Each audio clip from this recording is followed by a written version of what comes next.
किश्तवाड़ हिंसा की तुलना क्या गुजरात दंगे से करना सही है, जो उमर अब्दुल्ला ने किया। हमारे साथ आज की इस चर्चा में खास मेहमान मौजूद हैं। हमारे साथ मौजूद हैं बीजेपी से सुधांशु मित्तल जी। इस चर्चा में हमारे साथ जुड़ गए हैं नेशनल कॉन्फ्रेंस से मोहम्मद शफी साहब, आप राज्यसभा सांसद भी हैं। हमारे साथ मौजूद हैं ग्रेटर कश्मीर के ब्यूरो चीफ अनिल आनंद जी। इसके साथ ही कांग्रेस पार्टी से अखिलेश सिंह जी हमारे साथ इस चर्चा में जुड़ गए हैं और मेरे वरिष्ठ सहयोगी विजय विद्रोही भी हमारे साथ बने हुए हैं। आप सबका स्वागत है। सुधांशु मित्तल जी, चर्चा की शुरुआत आपसे करना चाहूंगी। किश्तवाड़ हिंसा को लेकर आज जिस तरह से राज्यसभा में विपक्ष के नेता अरुण जेटली ने मुद्दा उठाया, उसका जवाब दिया है जम्मू कश्मीर के मुख्यमंत्री उमर अब्दुल्ला ने, और उन्होंने कहा है कि मेरे मंत्री ने इस्तीफा दिया, हमने न्यायिक जांच के आदेश दे दिए। आप ये बताइए, किश्तवाड़ हिंसा को लेकर जो आप जोर शोर से हम पर हमला कर रहे हैं, गुजरात दंगों के बाद क्या हुआ था? क्या किसी ने इस्तीफा दिया था?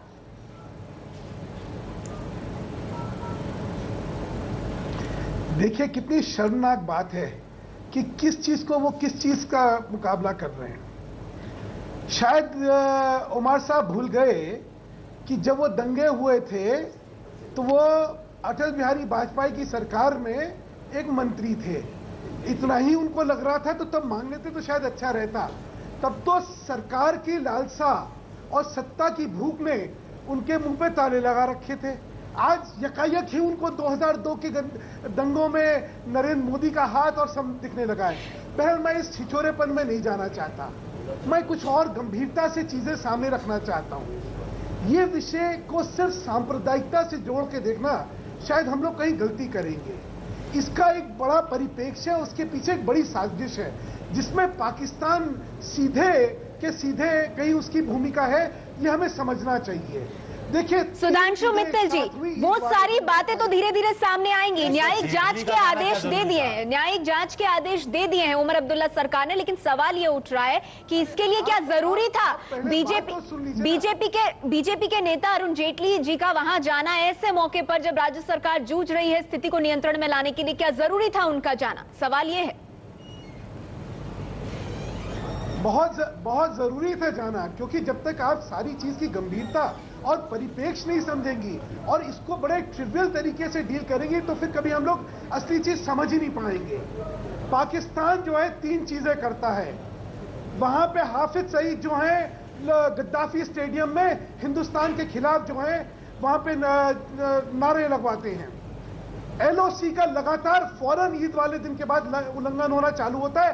और यहां पे मकबूल भट्ट और इसको लेके क्या कहते हैं, ये अफजल गुरु को लेके यहां पे ये दंगे चालू होते हैं। इनकी फोटो दिखाई जाती है, वहां पे हिंदुस्तान के खिलाफ नारे लगते हैं, पाकिस्तान जिंदाबाद के नारे लगते हैं, पाकिस्तान के झंडे फहराए जाते हैं। और उसके बाद 8 घंटे तक लगातार वहां पे जो है दंगा होता है और वहां का प्रशासन चुपचाप बैठा रहता है।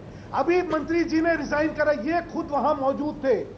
जिस समय ये हुआ किश्तवाड़ में, ये गृह मंत्री खुद नहीं। सुधांशु मित्तल जी, लेकिन सवाल तो यही है ना, गाड़ियां जलती है, लोग मरते हैं, दुकानें। एक मिनट सुन तो लीजिए। नहीं सर, पूरी बात सुनिए ना आप। इसमें मैंने कहा ना कि आप सिर्फ इसको एक धार्मिक राजनीति की तरह देखेंगे तो शायद इसमें न्याय नहीं सर, हमसे सवाल पूछ रहे हैं। का कितना बड़ा वो ठीक है, आपकी बात से इनकार नहीं किया जा रहा है, लेकिन सवाल ये उठ रहा है कि आज जिस अंदाज में हमला हुआ है बीजेपी की तरफ से, और जो कहा गया है कि आपने 144 लगाई, आपने वहां पर लोगों को जाने नहीं दिया, जबकि नेता वहां जाकर टेम्पर्स को कूल डाउन करते, स्थिति को सुधारने की कोशिश करते। आप क्या कर रहे हैं ये हमें मालूम नहीं है कि वहां प्रभावित इलाके में चल क्या रहा है। उसका जवाब दिया है वहां की सरकार ने और कहा है कि दंगों के दौरान स्थिति को सुधारने का जो पूरा का पूरा अधिकार है वो राज्य सरकार के पास है। उन्हें लगा कि नेताओं के जाने से वहां स्थिति बिगड़ सकती है, इसलिए रोका गया। उसमें अरुण जेटली ही नहीं है, उसमें महबूबा मुफ्ती भी हैं, उनको भी रोका गया था जाने से किश्तवाड़। जिस राज्य सरकार की मानसिकता में इन अलगाववादी ताकतों को बढ़ाने की मानसिकता होगी, उससे आप और क्या उम्मीद कर रहे हैं? मुझे नेताओं को रोका, वो तो एक चीज है। जो मुझे ज्यादा दुख हो रहा है और जिसके बारे में मुझे लगता है मीडिया को ज्यादा सजग होने की जरूरत है, वो ये है कि मीडिया को पूरे को बैन कर दिया गया। वहां पे वहां की असलियत किसी को दिखाई ना जा सके पाकिस्तान। ठीक है, चलिए एक अहम बात आप कह रहे हैं सुधांशु मित्तल जी, मैं ये सवाल जो है ये ले जाती हूँ मोहम्मद शफी साहब के पास। मोहम्मद शफी साहब के पास ले जाती हूँ, नेशनल कॉन्फ्रेंस से हमारे साथ जुड़े हुए हैं, उनसे जानने की कोशिश करते हैं। मोहम्मद शफी जी, आपने सुना सुधांशु मित्तल जी को, उनका ये कहना है कि नेताओं को वहां नहीं जाने देना ऐसे मौके पर। वो कह रहे हैं मीडिया को बैन कर देना ताकि वो प्रभावित इलाका जो है, हिंसा के बाद की जो स्थिति है उसका सच सामने ना आ पाए। ये आपकी कोशिश है, आप ये करने की कोशिश कर रहे हैं। और वो कह रहे हैं गुजरात दंगों को किश्तवाड़ से क्यों जोड़ रहे हैं आप? देखिए, बात यह है कि इसको आप सिर्फ ईद के रोज़ जो दंगा हुआ सिर्फ उस पर ही न नज़र रखें। ईद से पहले तकरीबन 7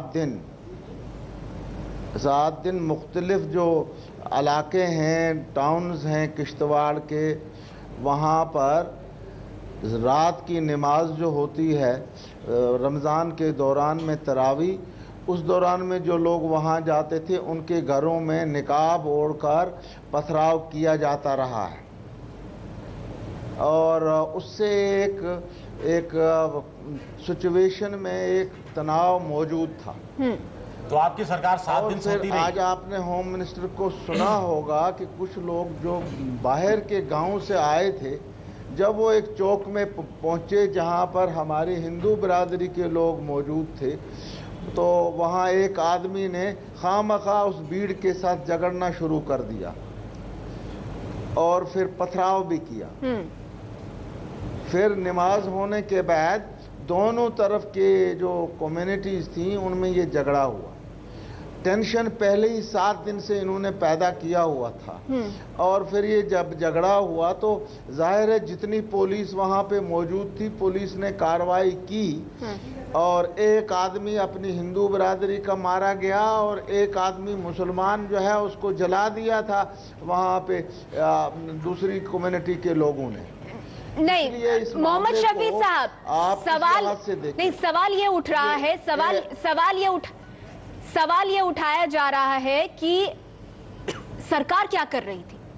जो आप कह रहे हैं 7 दिन से टेंशन चल रही थी, तनाव पैदा हो रहा था, सरकार उस वक्त क्या कर रही थी? नहीं कर ये रही थी कि सरकार ने तो इंतजाम रखा था कि ये कहीं फ्लेयर अप न हो जाए, लेकिन ये कि ईद के दिन जबकि लोग नमाज के लिए जमा हो रहे थे, ऐसी कोई पुरानी ये नहीं थी कि उसी दिन ये सारा मामला होगा। तो बात यह है कि जितनी पुलिस वहां मौजूद थी इसीलिए हिंसा ज्यादा नहीं भड़क सकी। और चूंकि ये मिक्सड पॉपुलेशन है वहाँ पे, दुकानें दोनों की, हिंदू बिरादरी की भी और मुसलमान बिरादरी की भी इकट्ठे हैं। हाँ। दोनों ग्रुप्स ने एक दूसरे की दुकानों को आग लगाया या नुकसान पहुंचाया इस दंगे में, जिसका मोहम्मद शफी साहब कहा यह भी जा रहा है कि सेना को बुलाने में भी देरी की गई।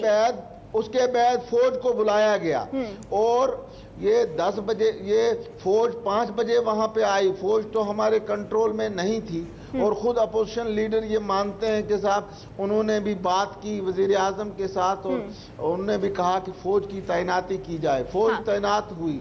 उसके बाद फिर फौरी तौर पे ऐलान किया बीजेपी ने कि जम्मू में बंद होगा और फिर जम्मू शहर में कई बस्तियां जहां पर मुस्लिम आबादी है उन पे इनके कारकुनों ने या इनकी जो दूसरी सिस्टर ऑर्गेनाइजेशंस हैं उन्होंने मिलकर उन आबादियों पे हमला करने की कोशिश की। चलिए, तो आप आरोप लगा रहे हैं बीजेपी पर कि जम्मू में भी स्थिति को खराब करने की कोशिश की गई है और आप कह रहे हैं यही वजह है कि नेताओं को रोका गया ताकि स्थिति वहां खराब ना हो और स्थिति को सुधारने में लगी रही राज्य सरकार। मेरा कहना यही है। लेकिन ये सब कहते हुए क्या गुजरात दंगों से इसकी तुलना करना सही है? वो सवाल अब भी बना हुआ है, उस पर हम आगे चर्चा करेंगे, बाकी बेईमानों से भी बात करेंगे। सर, मैं आपके पास फिर आऊंगी, फिलहाल एक छोटी सी ब्रेक के लिए रुक रहे हैं, जल्द लौटते हैं। हमारी की क्या किश्तवाड़ की तुलना गुजरात दंगों से करना सही है? हमारे साथ सभी मेहमान बने हुए हैं। अनिल आनंद जी, आपसे जानना चाहूंगी, आपने बीजेपी का पक्ष सुना, आपने नेशनल कॉन्फ्रेंस का पक्ष सुना, आपको क्या लगता है कौन इस मुद्दे पर राजनीति कर रहा है? देखिए, पक्ष में जो दोनों ने कहा, सुधांशु जी ने कहा और शफीउड़ी साहब, मुझे उनके लिए बहुत इज्जत है। जम्मू कश्मीर के कुछ चंद संजीदा सियासतदान जो हैं उनमें से एक वो सफ़े अव्वल पे वो एक हैं। लेकिन जो दोनों ने बात की, इट स्टेट्स द ऑब्वियस। वो दोनों जिस राजनीतिक लाइन पे चल रहे हैं या कहना चाह रहे थे they have stated the obvious, उन्होंने वो कह दिया। अब मैं ये मानना चाहता हूं कि जो किश्तवाड़ में हुआ, मैं राजनीति से परे हट के बात करूंगा, as a journalist, as a reporter, as a native of Jammu and Kashmir, ये कुछ शासन और प्रशासन के राजनीतिकरण की एक बहुत ही सीरियस एग्जाम्पल है। कुशासन इसलिए कि आप खुद चीफ मिनिस्टर ने एडमिट किया है कि लोकल एडमिनिस्ट्रेशन के 2 ऑफिसर्स को वहां से ट्रांसफर भी किया, हालांकि 3 दिन लग गए उनको ट्रांसफर करते, कि लोकल सिस्टम इनफेक्टिव था। उन्होंने खुद कहा कि फौज जब आई तो उन्होंने एक्शन लिया। तो कुशासन तो वहां पे आता है। राजनीतिकरण ये कि सजाद किचलू साहब वो अपनी उनके वालिद भी वहां से एमएलए थे, और ये कहना कि उनकी पकड़ वहां पे नहीं होगी, अगर पकड़ नहीं होगी तो एमएलए वो भी जीते हैं, उनके वालिद भी 2-3 बार एमएलए रहे हैं, मिनिस्टर रहे हैं, किचलू साहब minister of state for home है। उनके वहां मौजूदगी में अगर लोकल एडमिनिस्ट्रेशन ने काम नहीं किया तो बहुत बड़ा सीरियस क्वेश्चन इस पे रेज होता है, ना कि उनके, लेकिन चीफ मिनिस्टर के ऊपर खुद भी। तीसरी बात यह है कि कोलिशन की पॉलिटिक्स की जो कंपल्शंस नेशनल लेवल पे देखने को मिलती हैं, कुछ क्रिएट की गई हैं कंपल्शंस, वो कंपल्शंस वहां किसी और तरह से नजर आती हैं। कंपार्टमेंटलाइजेशन हो जाता है कि ये मिनिस्ट्री कांग्रेस की है तो इस पे कांग्रेस ने अगर कुछ किया है तो वो ध्यान रखें, ये मिनिस्ट्री नेशनल कॉन्फ्रेंस की है तो इस पे वो रखें। जैसे सेंटर में होता है कि डीएमके की मिनिस्ट्री है तो प्राइम मिनिस्टर कुछ नहीं कहेंगे, 2G हो गया होने दो। उसी तरह से वहां भी है। किश्तवाड़ के उसके कॉन्टेक्स्ट में एक बड़ी अजीब सी बात और हुई है, इसको कांग्रेस और नेशनल कॉन्फ्रेंस से ऊपर उठा के इसको रीजन पे ले जाया गया कि जम्मू रीजन में कांग्रेस की सीटें ज्यादा हैं तो deputy chief minister Tarachand ji को आगे धकेल दिया गया। उन पे ऑलरेडी एक there is a crisis of credibility. ABP channel ने ही पिछले कुछ दिन पहले एक बड़ी सीरियस स्टोरी उन पर रन की थी। जब वो एक मोइसेस शहरियों की मीटिंग में बैठे तो उनकी हैसियत ही नहीं थी कि उनके सामने वो बात करते। कुछ चीजें उनके साथ जब पूछी गई वो तैयार ही नहीं थे उनका वो जवाब। अनिल आनंद जी, ये बात आपने की किस तरह से वहां पर जो लोकल एडमिनिस्ट्रेशन है या मुख्यमंत्री वो अपने स्तर पर कहां उनकी नाकामी रही है, लेकिन अब जो हो रहा है हिंसा के बाद जो वहां स्थिति सुधारने की कोशिश है जिसमें सेना लगी हुई है, दूसरी तरफ न्यायिक जांच के आदेश दिए जा चुके हैं, अब जो राजनीति हो रही है आप उसके बारे में क्या कहेंगे? अब ये कहना कि नेताओं को वहां नहीं जाने दिया जा रहा है, मीडिया को गैग कर दिया गया है, क्या हो रहा है हमें पता नहीं चल रहा है, नेता वहां जाएंगे तभी पता चलेगा क्या हो रहा है। देखिए, प्रजातंत्र में नेताओं का एक रोल है, ये कोई डिनाई नहीं कर सकता, लेकिन क्या नेता वो रोल प्ले करते हैं इन ऐसे हालात में, उस पर फिर से एक सवालिया निशान है। मैं आपको 1989 में ले जाता हूं। शफी साहब को याद होगा जब कश्मीर की स्थिति कितनी गंभीर थी उस वक्त, 89 या 90 की बात है। Rajiv Gandhi leader of the opposition थे, एक high profile all party delegation गया, ये तो सिर्फ बीजेपी के नेता गए थे, high profile all party delegation किया। और वहां पे क्या हुआ, किस तरह से उन लोगों ने अपने आप को कंडक्ट किया उन हालात में जब उनको लोगों तक पहुंचना चाहिए था, बात करना चाहिए था, वो राजभवन में बैठ के आपस में ही लड़ते रहे। तो इसलिए वो ये कह देना, मैं बेसिक प्रीमाइस पे तो एग्री करता हूं, प्रजातंत्र में नेताओं का हर जगह एक रोल रहता है, लेकिन वहां जाकर क्या वाकई में वो समस्या का समाधान निकाल पाते हैं या और समस्याओं को जन्म देते हैं, ये सवाल बना रहता है। जैसे कि आपने उदाहरण देकर समझाने की कोशिश की। हमारे साथ अखिलेश प्रताप सिंह जी भी मौजूद हैं। अखिलेश जी, आपको क्या लगता है, जिस तरह से किश्तवाड़ की हिंसा के बाद तनाव वहां पर बना हुआ है, राज्य सरकार पर सवाल उठ रहे हैं, वहीं एक और जंग छिड़ गई है कि किश्तवाड़ में जो हिंसा हुई है उसको लेकर जो सवाल उठ रहे हैं, कहीं ना कहीं उन सवालों पर सवाल दागे जा रहे हैं जम्मू कश्मीर सरकार की तरफ से गुजरात दंगों को लेकर। क्या दोनों को जोड़ना सही है?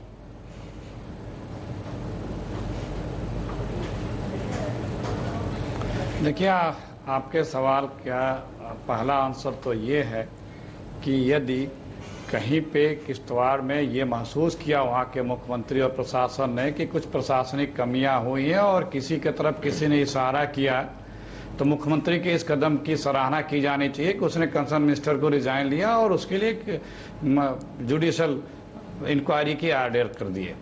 ये ठीक है, अगर कहीं लैप्सेज हुए हैं और उस व्यक्ति ने भी, उस नौजवान ने भी एक्सेप्ट करते हुए इसको किया, तो ये एक फॉरवर्ड स्टेप देखा जाना चाहिए। अब दूसरी बात, अगर आपने सवाल किया कि पॉलिटिकल लोगों की भूमिका निश्चित तौर से होती है अच्छे कामों को ठीक करने के लिए, लेकिन उनकी नीयत क्या है ये सरकार को ये जानना सबसे बड़ा जरूरी होता है। कहीं कुछ हुआ, एक विशेष दल के लोग अपने घरों से इसलिए निकले कि चलो रोटी सेकने का समय आ गया।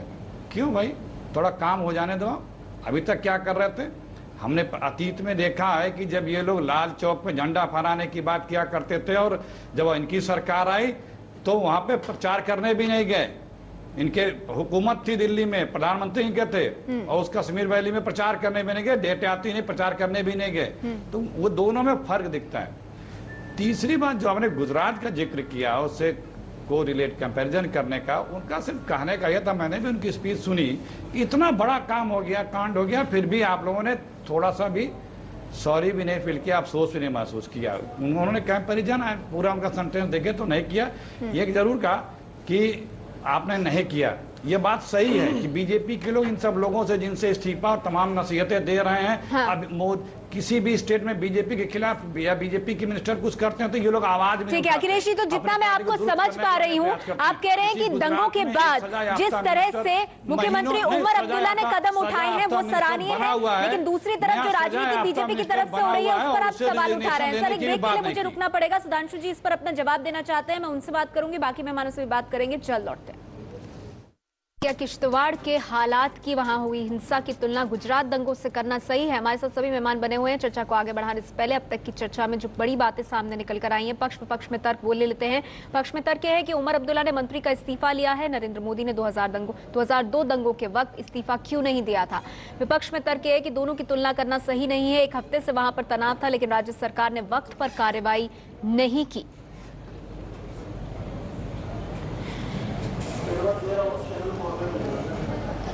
और चर्चा को आगे बढ़ाते हैं।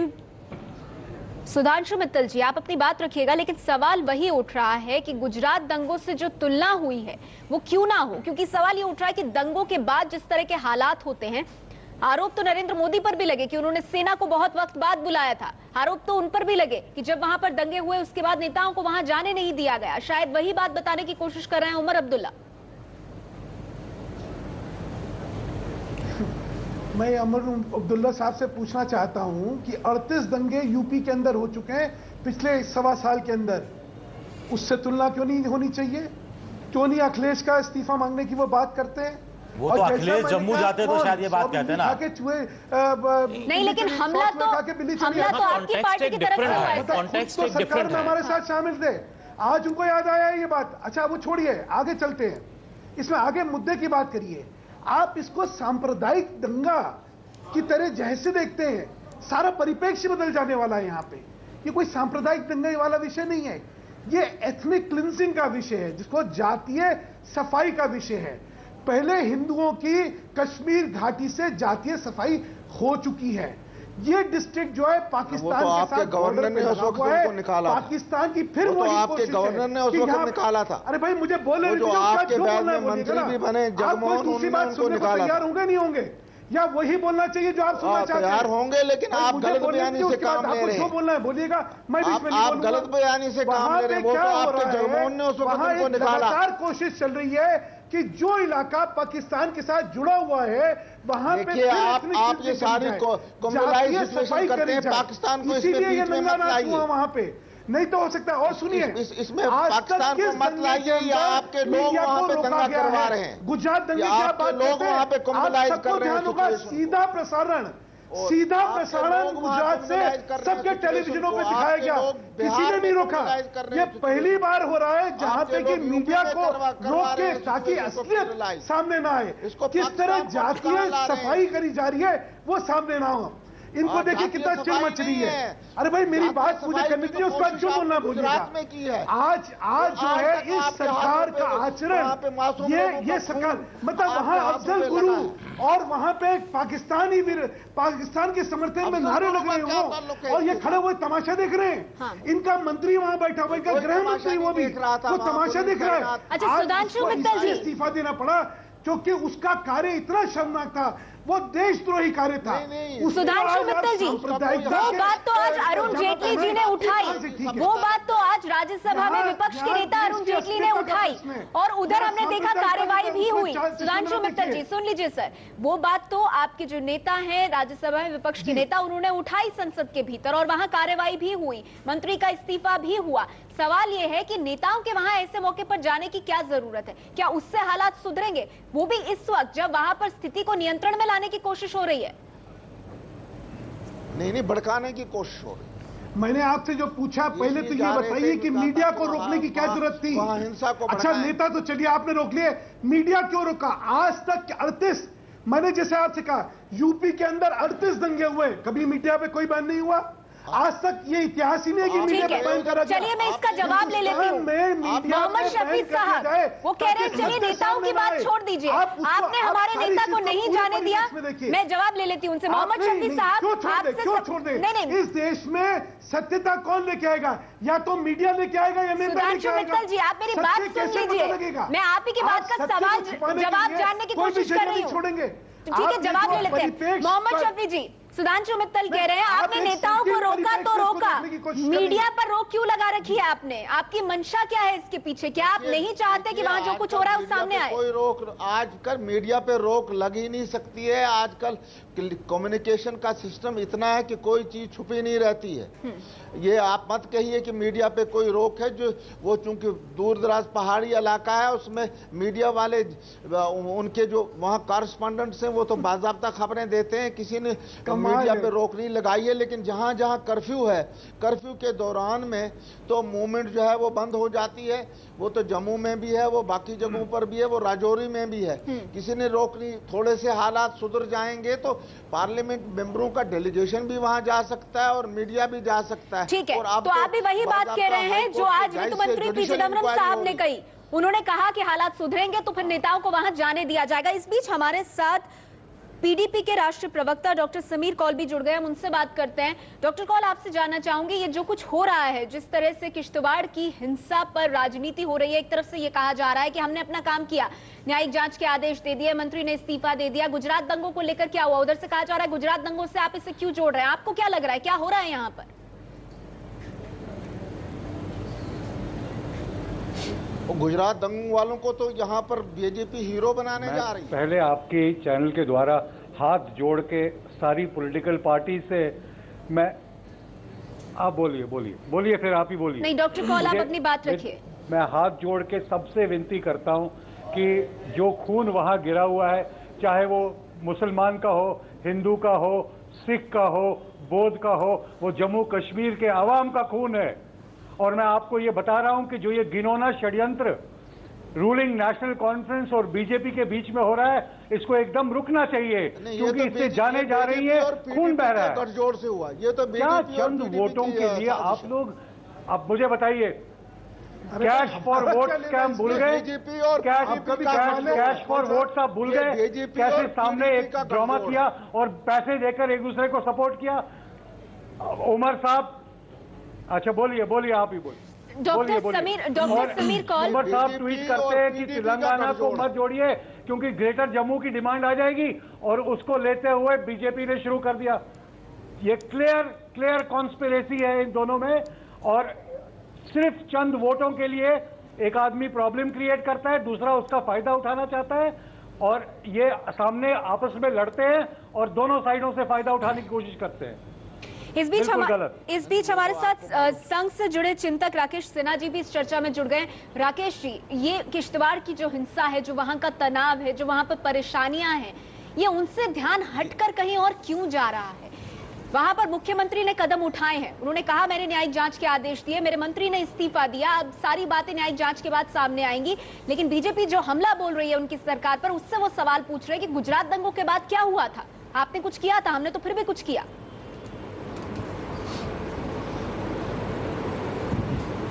एक भी गिरफ्तारी नहीं हुई अभी तक। नहीं उठता है गुजरात दंगे के बाद किसने क्या किया है, सवाल उठता है जो जाने गई जिन महिलाओं के साथ बलात्कार की घटनाएं हुई, क्या उमर अब्दुल्ला उसको लौटा सकते हैं? राकेश सिन्हा जी को सुन लेते हैं। देर से कार्रवाई की, सरकार ने इसकी कार्रवाई की। ये बलात्कार की भारतीय जनता पार्टी के राष्ट्रीय अध्यक्ष, ये भी थेरीज चल रही है ना, मेरी बात सुनिए। भारतीय जनता पार्टी के राष्ट्रीय अध्यक्ष राजनाथ सिंह को प्रधानमंत्री से बात करनी पड़ी, अरुण जेटली को रोक दिया गया। देखिए, सरकार ने बहुत ही अनुत्तरदायी, गैर जिम्मेदाराना व्यवहार किया है। उमर अब्दुल्ला को नैतिक रूप से इस घटना की जिम्मेदारी लेनी चाहिए, उन्हें इस्तीफा देना चाहिए। लेकिन इससे एक महत्वपूर्ण बात है, जम्मू कश्मीर राज्य में एक विशेष कम्युनिटी को जो प्रिविलेज दर्जा 370 धारा के कारण मिलती है, इसकी जड़ में ये बात है। जब तक 370 धारा नहीं जाती है जम्मू कश्मीर की स्थिति बदलती नहीं है। इस कॉन्टेक्स्ट को, this is out of context, ये तो राजनीति कर रहे हैं। 370 की बात हो रही है, इशू डिफरेंट है, आपको संवेदनशील होना चाहिए, आप 370 को घसीट रहे हैं बीच में। अनिल आनंद जी, आपको 370 की लगी हुई है और आप उसी को लेकर के गोधरा को बड़ी बदकिस्मती की बात है। गोधरा का ये कैसे परिप्रेक्ष्य आ जाते हैं? बैठी हुई थी यदि भारतीय, मैं पूछना चाहता हूँ कि वामपंथी पार्टियां और देश के बुद्धिजीवी क्या कर रहे थे? क्या गुजरात के ऊपर बोल सकते हैं? दंगा कहीं भी हो, जी मैं एक चीज कहना चाहता हूं, यूपी में 28 दंगे हुए तब तो आपकी बीजेपी में से कोई नहीं गया वहां पे राज्य, उस रूप में जिस रूप में भी वहां जम्मू जाने की बात हो रही है। भारतीय जनता पार्टी पर दोष मत बढ़िए। नहीं, राकेश सिन्हा जी, पार्टी के राष्ट्रीय अध्यक्ष को प्रधानमंत्री, अगर आपको नहीं पता तो कम बोलिए। मंत्री शिंदे ने क्यों नहीं दौरा किया? नहीं, सुधांशु मित्तल जी, हर बार गए लोग। नहीं, विजय विद्रोह ही सवाल उठा रहे हैं। जवाब यूपीए को देना पड़ेगा, इन सवालों का जवाब उमर अब्दुल्ला को देना पड़ेगा। नहीं, राकेश सिन्हा जी, राकेश सिन्हा जी, वही कर रहे हैं जो सुधांशु मित्तल जी, मैं आऊंगी सर आपके पास, बाकियों को भी बोलने देते हैं। हिंदू सामान्य जनता के साथ दोहरा व्यवहार हो रहा है। राकेश सिन्हा जी, नहीं रोकते हैं। आपकी बात पर मोहम्मद शफी साहब प्रतिक्रिया देना चाहते हैं, क्योंकि नहीं, राकेश सिन्हा जी, जो 370 की आप बात कर रहे हैं, आपको पता होगा कि उमर अब्दुल्ला ने जो रोका गया है, उसके बाद उनकी तरफ से बीजेपी की सरकार सत्ता में थी तो हटा लिया था आपने कि हमारे ये कॉमन जो मिनिमम प्रोग्राम बना है उसमें अब धारा 370 की बात हम नहीं करेंगे। तब आपको सत्ता के मजे लेने थे तो आपने ये धारा ये वाला मुद्दा हटा दिया। आपने बहुत महत्वपूर्ण बात कही। हमारे पास मेजोरिटी होती तो करते। यही आप तेलंगाना के लिए भी कहते हैं। राजनीतिक परिस्थिति, आप सत्यता की बात करिए, आप बहुत सीनियर जर्नलिस्ट हैं। करना चाहते हैं, नहीं, सत्यता की तो बात कर रहा हूँ। हटाना पड़ेगा। देखिए भारतीय जनता पार्टी की क्या बाध्यता है, वो आप बिल्कुल ट्रिविलाइज कर रहे हैं। जब जिस सरकार के पास मेजोरिटी नहीं होगी वो क्या करेगा अपने जिला को? आप गलत बात करके यहाँ पे भड़का रहे हैं। नहीं, सुधांशु मित्तल जी, भड़काने की बात नहीं है। का डिजाइन देखिए, भड़का मैं रहा हूँ। सुधांशु मित्तल जी, आप उस डिजाइन को ना देख के आप उल्टी बात कर रहे हैं। आप ये बात को लेकर धारा 300 से 370 से जोड़ते हैं। पाकिस्तान का डिजाइन आप दौरों सुनिए, आप फिर नहीं बंद की राजनीति करते हैं आप, उधर हुर्रियत कॉन्फ्रेंस बंद की राजनीति करती है श्रीनगर में। दो संविधान नहीं, राकेश सिन्हा जी, ठीक है, आप सब लोग साथ बोल रहे हैं। मतलब कोई हर चीजों का हर देखिए, जो मुद्दे हैं उन पर बातचीत हो सकती है, लेकिन इस तरह की राजनीति क्यों? इस पर आगे हम चर्चा करेंगे। हमारे साथ मेहमान बने हुए मोहम्मद शफी साहब से जवाब लेंगे। छोटा सा ब्रेक, जल्द लौटते हैं। चर्चा जारी हमारी कि क्या किश्तवाड़ की तुलना गुजरात दंगों से सही है? हमारे साथ सभी मेहमान बने हुए हैं। अनिल आनंद जी, आपने सुना जो बात राकेश सिन्हा ने कही और जो बात सुधांशु मित्तल जी कह रहे हैं कि वहां पर असल मुद्दा क्या है, गुजरात दंगों से ना जुड़े, और धारा 370 की बात सामने आई है। देखिए, धारा 370 तो इरेलेवेंट है, यहाँ इस बहस में नहीं आना चाहिए। वो एक मुद्दा होगा, इनके लिए होगा, बाकियों के लिए भी होगा। इस वक्त कॉन्टेक्स्ट और डिफरेंट है। दूसरी बात मैं ये कहना चाहता हूँ कि मुझे बहुत इस चीज़ का खेद है, दुख हो रहा है कि जिस तरह से पॉलिटिकल रिप्रेजेंटेटिव इस डिबेट में भाग ले रहे हैं और ट्रिविलाइज कर रहे हैं इशू को, ये बहुत खेद की बात है। और दूसरी बात यह कि जो सुधांशु जी और बाकी लोग कह रहे हैं कि पॉलिटिकल रिप्रेजेंटेटिव को वहां नहीं जाने दिया, हालांकि डॉक्टर सुमीर कौल ने ये नहीं कहा, उनकी नेता को भी नहीं जाने दिया गया, नहीं जाने दिया गया, उसका जवाब जो है इस बहस में खुद मिलता है उनको कि क्यों नहीं जाने दिया गया। दूसरी बात, सुधांशु से मैं बड़ा छोटा सा प्रश्न एक पूछता हूं कि किश्तवाड़ और भद्रवा पहले भी एग्जिस्ट कर रहे थे, पिछले 5 साल में इनके कितने नेता वहां पे गए हैं उन लोगों की सुध लेने, ये भी बताएं। सुधांशु जी, मुझसे जवाब पूछ लीजिए ना। इससे पहले एथनिक क्लिंजिंग की वहां कोशिश हुई क्या? जातीय सफाई की हुई क्या? कश्मीर का इतिहास है कि कश्मीर वैली से पूरी हिंदुओं की जातीय सफाई हुई।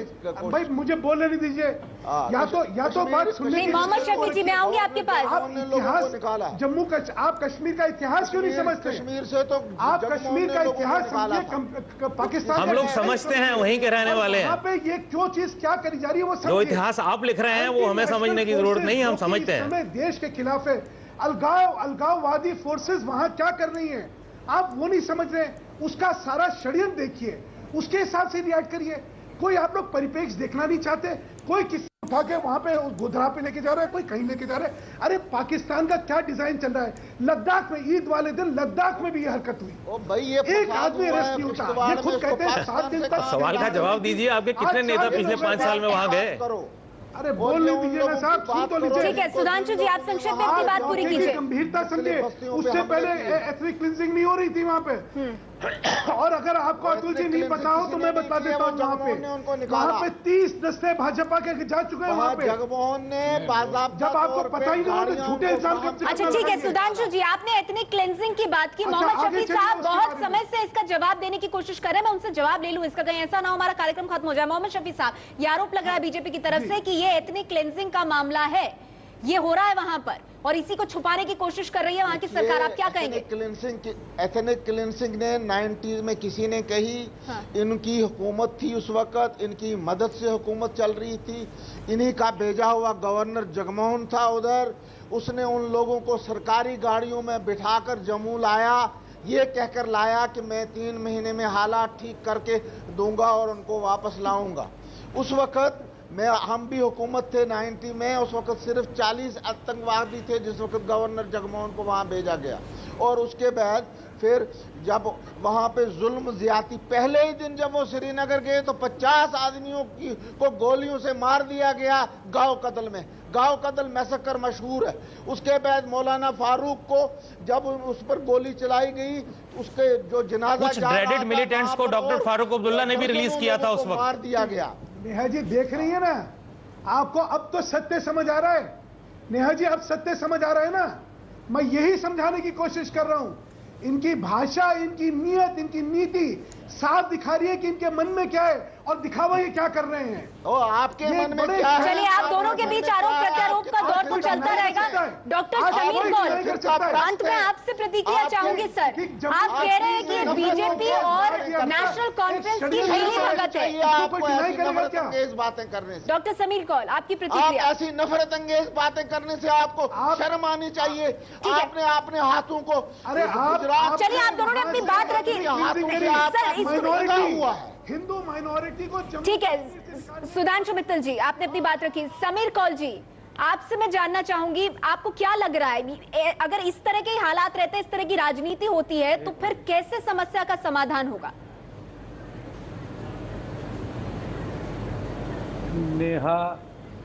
नेहा मेरी बहन, आप ये समझो बात कि ये लोग एक तो कोशिश कर रहा है मुसलमानों का ठेकेदार बनने का और दूसरा कोशिश कर रहा है कि मैं हिंदुओं का सरदार बनूं तो और उनसे वोट लूं।